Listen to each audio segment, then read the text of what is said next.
माता की, नागाजी महाराज की, नागाजी महाराज की। आज नगर पालिका पोरसा द्वारा आयोजित इस कार्यक्रम में हम सबके मध्य विराजमान नगर पालिका की अध्यक्ष श्रीमती कुसुम देवी जी, इस क्षेत्र के हमारे विधायक आदरणीय देवेंद्र जी, भारतीय जनता पार्टी के अध्यक्ष आदरणीय योगेश पाल गुप्ता जी, हमारे अंबा नगर पालिका के अध्यक्ष जिने जैन साहब, आदरणीय व्यास जी महाराज, आदरणीय मोहन सिंह माट साहब, गौशाला वाले महाराज जी, हमारे वरिष्ठ नेता मुंशीलाल जी, महेश तोमर जी, हमारी जनपद अध्यक्ष मधुलिका जी, हमारे वरिष्ठ नेता आदरणीय हमीद सिंह पटेल साहब, हमारे वरिष्ठ नेता आदरणीय गजेंद्र सिंह जी, आदरणीय इंद्र सिंह जी, आदरणीय वासुदेव सिंह पटेल साहब, आदरणीय शिवराज सिंह यादव जी, हमारे पूर्व विधायक आदरणीय सतपाल सिंह जी, इस क्षेत्र में मंडल अध्यक्ष रामवीर जी, रामकुमार जी, सुरेंद्र कक्का जी, राजेंद्र जी, हमारे थरा के मंडल अध्यक्ष ब्रजकुमार जी, आनंद सिंह जी, अनार सिंह जी, नरेंद्र सिंह जी, विश्वनाथ सिंह जी, मुन्ना सिंह जी, साहब सिंह जी, और अब बहुत सारे लोग बैठे हैं, सभी परिवारजन हैं, संचालन कर रहे हैं हमारे रामरूप जी, और इस अवसर पर उपस्थित सभी हमारे नगर पालिका पोरसा के पार्षदगण, उपाध्यक्ष अरविंद जी, और कार्यक्रम में उपस्थित सभी परिवार के हमारे बुजुर्ग भाइयों बहनों और पत्रकार मित्रों, आज बहुत ही प्रसन्नता का क्षण है जब पोरसा में 8 करोड़ रुपए की लागत से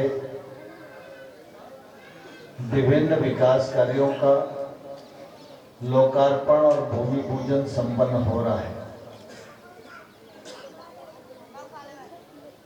ये 8 करोड़ से अधिक रुपया जब पोरसा की धरती पर लगेगा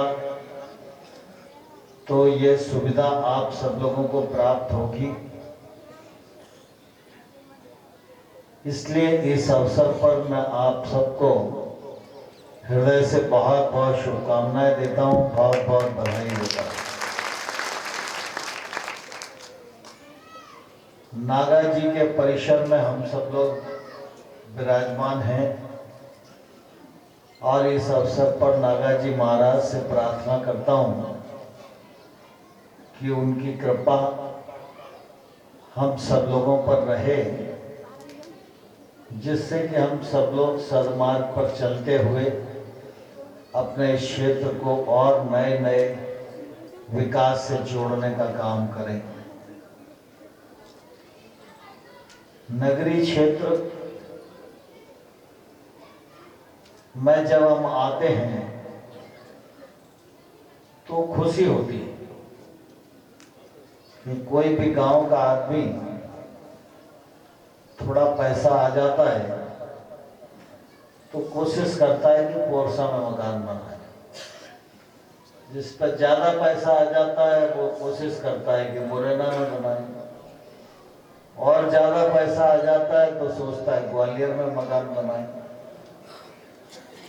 तो अच्छा ही है, भगवान और माँ लक्ष्मी जी की कृपा रहे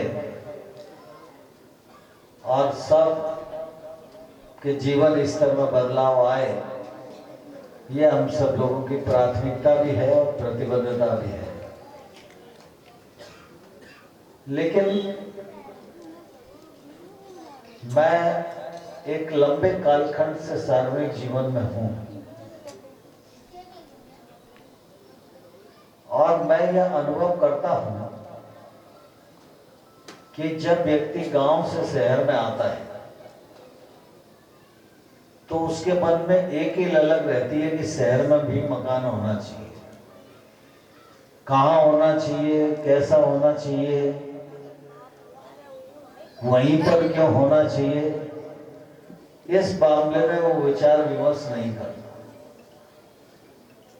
और उसका परिणाम ये होता है, कई बार शहर के कई मोहल्ले गांव से भी बदतर स्थिति में हो जाते हैं। अभी विधायक जी चर्चा कर रहे थे कि पानी का निकास नहीं है। पानी का निकास तो प्रकृति ने दिया ही था, लेकिन हमने अपने स्वार्थों के कारण निकास बंद कर दिया। किसी और ने नहीं किया, सरकार ने नहीं किया, किसी राजनीतिक पार्टी ने नहीं किया, उसके लिए भी हम ही लोग जिम्मेवार हैं। मुझे ध्यान है जब मैं 83 में पार्षद का चुनाव लड़ा तो ग्रामीण क्षेत्र का बहुत हिस्सा था। अब आज तो फिर भी बहुत पैसा है। अब आज पोरसा जैसी नगर पालिका में 8 करोड़ से अधिक के शिलान्यास हो रहे हैं। हम ग्वालियर नगर निगम के पार्षद होकर करोड़ की संख्या गिनना ही नहीं जानते थे। वो भी एक समय था। पूरे नगर निगम का बजट मिला के 1 करोड़, 1.25 करोड़, 1 करोड़ 10 लाख का होता था। लेकिन हम सब लोगों को ये जरूर सोचना चाहिए कि अगर शहर को अच्छा रखना है तो सुविधाएं कितनी भी हों, सरकार सुविधा तो दे सकती है, लेकिन सुविधा का उपयोग अगर हम नहीं करेंगे और उपयोग करना नहीं सीखेंगे तो शहर में रहकर भी हम बदतर स्थिति में ही रहेंगे। तो मुझे ध्यान है जब वो गांव का वार्ड था तो उसको ठीक करने में मैंने पूरे 5 साल लगाए, लेकिन उसके बावजूद भी जैसा होना चाहिए वैसा नहीं कर पाया। उसके बाद मैं विधायक का चुनाव लड़ा। यहाँ के बहुत सारे लोगों का ग्वालियर से संबंध है। ग्वालियर के चंदनपुरा जाते होंगे, कांच मिल जाते होंगे, गदाईपुरा में जाते होंगे, रणधीर कॉलोनी में जाते होंगे, गोवर्धन कॉलोनी में जाते होंगे, सैनिक कॉलोनी में जाते होंगे, पिंटो पार्क में जाते होंगे, लदेड़ी में जाते होंगे। सब नाते रिश्तेदारी भाई बंधों के यहाँ जाते ही थे। बदतर स्थिति है। ये मैं इसलिए कहना चाहता हूं कि कुल मिला के हम मकान बनाएं, लेकिन जो प्लाट बेच रहा है उससे ये जरूर पूछें कि भाई सीवर की क्या व्यवस्था है, पीने के पानी की क्या व्यवस्था है। आप 4 पैसे हमसे अभी ज्यादा ले लो, लेकिन व्यवस्था तो दे दो। 4 पैसे कम के चक्कर में हम नरक मोल ले लेते हैं और फिर हम अपेक्षा करते हैं सरकार से कि वो बिना टैक्स दिए सब कुछ डलवाए, सब कुछ करवाए। तो सरकार करती भी है, लेकिन सरकार की भी अपनी एक सीमा है। हर चीज का एक नियम बना हुआ है। अगर नियम के हिसाब से हम चलते हैं तो थोड़े से में बड़ा काम हो जाता है, और नहीं तो बड़ी बड़ी राशि भी खर्च हो जाती है और काम थोड़ा सा ही हो पाता है। तो इसलिए शहर में सभी लोगों को इस बात की चिंता करनी चाहिए।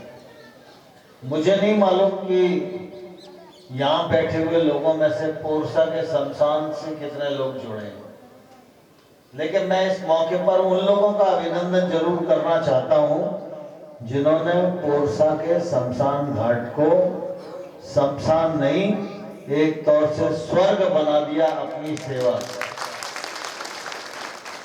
ये जो सोच है, मैं पूरे देश पर जाके बोलता हूं कि भाई शमशान का विकास करना है तो हमारे पोरसा जैसी छोटी जगह में आओ वहां के शमशान घाट को देखो, वहां के संसाधन को देखो और फिर अपना शमशान घाट विकसित करो। तो ऐसा नहीं है कि दिशा नहीं है, ऐसा नहीं है, सोच नहीं है, लेकिन जरूरत है उस पर चलने की। शहरी क्षेत्र में सीवेज जरूरी है, पीने का स्वच्छ पानी जरूरी है। जो पीने का स्वच्छ पानी नहीं मिलता तो बीमारियां घर करती हैं, बीमारी घर करती है तो शरीर का नाश तो होता ही है और मनुष्य की क्षमताएं भी कम होती हैं और बाकी साधन भी निश्चित रूप से जिनकी जरूरत है वो होने ही चाहिए। लेकिन मुझे खुशी है कि मध्य प्रदेश की सरकार ने समय समय पर विशेष निधि परियोजना के माध्यम से, कायाकल्प परियोजना के माध्यम से अनेक बार नगर पालिकाओं को राशि देने का काम किया। राशि मिलती है तो निश्चित रूप से काम होता है, लेकिन नगर पालिकाएं क्यों बनाई गई, नगर निगम क्यों बनाए गए, नगर पंचायतें क्यों बनाई गई? ये इसलिए बनाई गई कि दोनों तरफ का कुछ न कुछ हिस्सा मिले, नगर पालिका के अपने आय के नए नए स्रोत खड़े हों, नगर पालिका निर्णय करे, नगर पालिका न्याय करे। मुझे ध्यान है, मैं जब पार्षद का चुनाव लड़ा था तो मेरे वार्ड में जो तथाकथित पिंटो पार्क जिस जगह को बोलते हैं वो जड़ेरुआ गांव था। उसके बाद जहाँ एयरपोर्ट है वो महाराजपुरा गांव था और इन दोनों गांव के पीछे इंटीरियर में पदमपुर खेड़िया था और फिर कुछ सिटी का हिस्सा था। जड़ेरुआ गांव और ये पिंटो पार्क और ये दीनदयाल नगर का कुछ एरिया, ये एरिया मिलाकर एक पोलिंग था जिसमें मतदाताओं की संख्या 1000 था। और मैं जब चुनाव लड़ा तो 1000 में से 900 वोट पड़े थे और उन 900 वोट में सिर्फ 30 वोट मुझे मिले थे, 60 वोट कांग्रेस पार्टी को मिले थे। बाकी से 2 कम्युनिस्ट पार्टियां लड़ रही थी, कम्युनिस्ट पार्टियों का काम था वो पहले से, शेष कम्युनिस्ट पार्टियों को मिले थे। अब आज के सोच को देखकर मुझे आश्चर्य होता है कि आज हम काम वहीं करते हैं जहां हमको वोट देते हैं। जिस मोहल्ले से वोट नहीं मिला उस मोहल्ले में कुछ नहीं होगा, चाहे ग्राम पंचायत हो चाहे नगर पालिका हो। यह सोच कभी भी विकसित होना ही नहीं दे रही। मैं पार्षद था तो जहां मुझको 1000 में से 30 वोट मिले, मैंने संकल्प किया विकास का पहला काम इसी गांव में करूंगा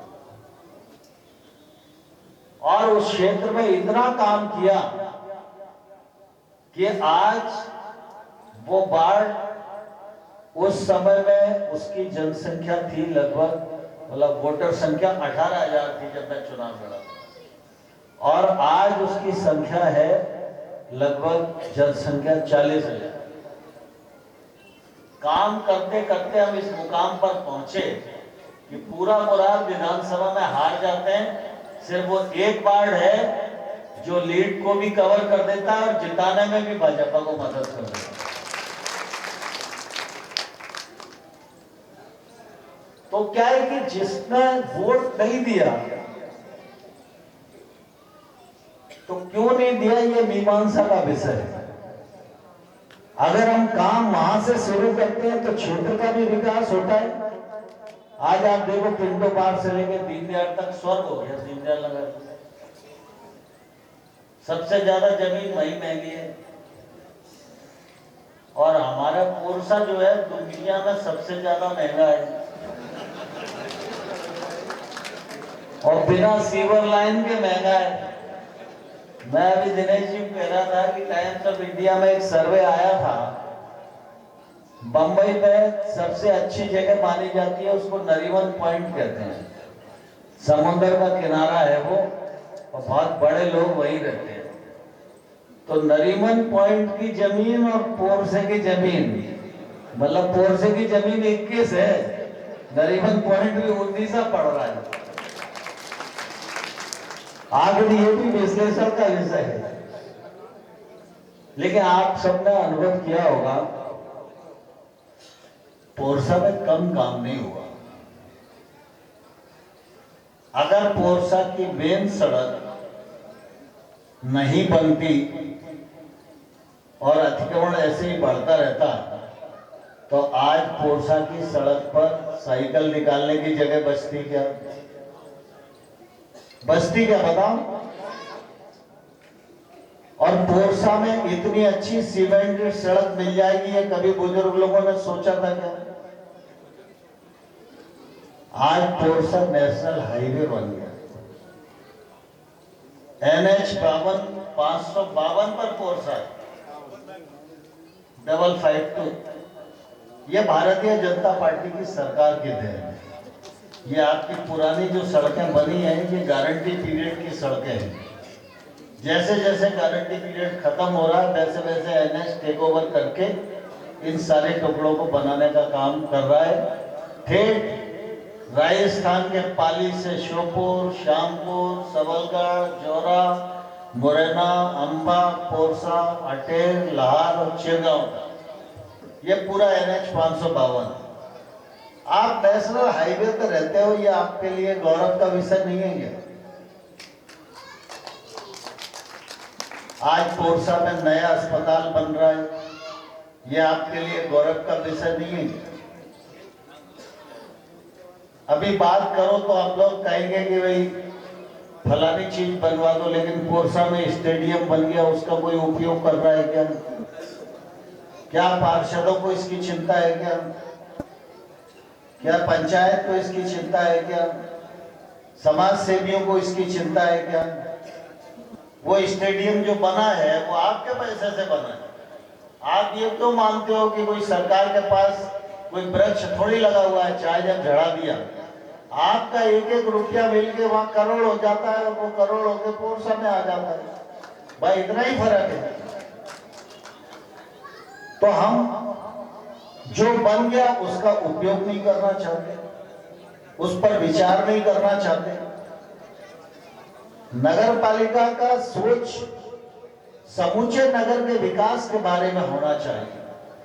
नगर में संजय भी हो, पानी भी हो, नाली भी हो, सड़क भी हो, लेकिन नगर में रहने वाले बच्चे विकसित भी तो हों, उनके रहने का स्तर भी तो बढ़े, उनके सोचने का स्तर भी तो बढ़े।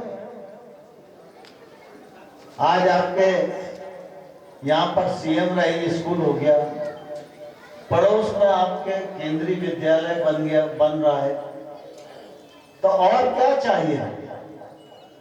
योग्य मंडी आपके पास है, मंडी में किसान भवन बन रहा है, किसान भवन बन के तैयार हो जाएगा तो हमारे तमाम सारे बुजुर्ग लोग दोपहर में आके, जैसे हमारे ब्याज जी बेचारे वो अन्नू की दुकान पर बैठ जाते हैं।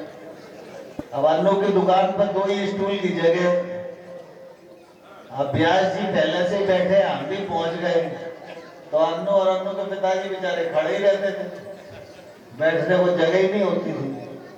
तो किसान भवन इसलिए बन रहा है कि यहाँ उसमें सारी सुविधाएं होंगी।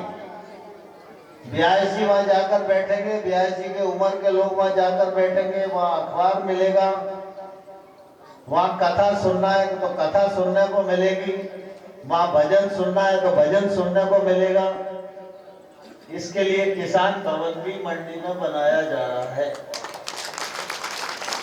1 करोड़ रुपए की लागत से नए बच्चे एक्सरसाइज कर सकें, उसके लिए नया जिम बनाया जा रहा है।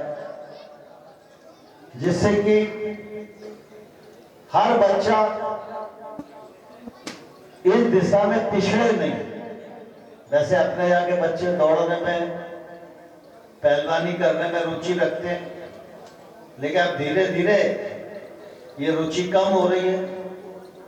लेकिन ये रुचि कम नहीं होना चाहिए, क्योंकि हम सब जानते हैं कि काया अगर निरोगी है तो बाकी सारे काम सध जाएंगे, और सारी सुविधाएं हैं और काया में रोग है तो कोई भी काम सधेगा नहीं। तो इसलिए व्यायाम के लिए एक अच्छी जिम की व्यवस्था की जा रही है। बाकी गांव खेड़े में कितनी सड़कें बनी हैं उसका जिक्र मैं नहीं करना चाहता हूं, लेकिन मैं इतना जरूर आप सब लोगों को कहना चाहता हूं कि हम सब लोग हमेशा आशीर्वाद देने वाले रहे हैं, और ये जो कुछ हो पा रहा है यह आप सबके आशीर्वाद के परिणाम स्वरूप ही हो पा रहा है। क्योंकि हम सब जानते हैं कि बिना आशीर्वाद के न तो सरकार बनती है, बिना आशीर्वाद के न तो जनप्रतिनिधि बनता है, और अगर अच्छा अवसर मिल जाता है तो फिर कायाकल्प हो जाता है। और इसलिए मैं आप सबको इस मौके पर यह भरोसा दिलाना चाहता हूं, आगे भी जो काम बचे हैं उनका भी कायाकल्प किया जाएगा। नगर पालिका अध्यक्ष जी को, उनकी पूरी टीम को बहुत बहुत बधाई, बहुत बहुत शुभकामनाएं। धन्यवाद।